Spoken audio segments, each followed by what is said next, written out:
All right, so this question reads, the applications of 7 job candidates F, G, H, I, K, L, and M will be evaluated by 4 human resources officers, R, S, T, and U. Each application will be evaluated by exactly 1 officer, and each officer will evaluate at least 1 application, subject to the following constraints.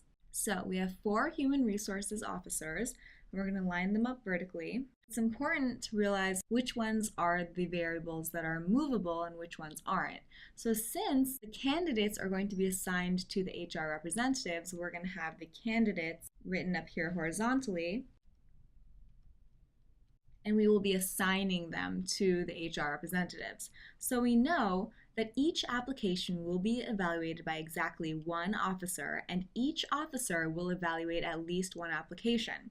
So each officer has at least 1, and each one will be evaluated by only 1 officer.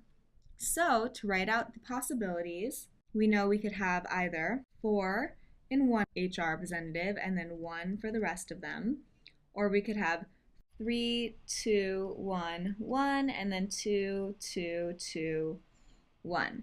Now, writing out these numerical possibilities is so important to help you save time later. All right, so now let's go to the rules. Rule number 1, G's application must be evaluated by U. Rule number 2, F's application must be evaluated by the same officer who evaluates L's application. So we have F with L. All right, rule number 3, neither H's application nor Madsen's application can be evaluated by the same officer who evaluates I's application. So that means that H is not going to be with I, and M is not going to be with I. Okay, rule number 4. The officer who evaluates K's application cannot evaluate any other application. So K is going to be by itself. And rule number 5, S must evaluate more of the applications than T does.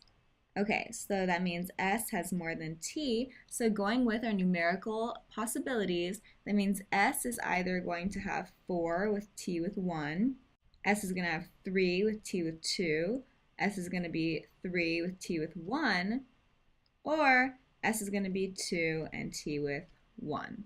So as you can see, no matter what, S is always going to have at least 2 people. So we can place 1 more slot for S, and that means that K cannot be with S because K is going to be by itself. All right, so we've got our game set up, our rules, and our deductions. Let's go ahead and hit question number 6.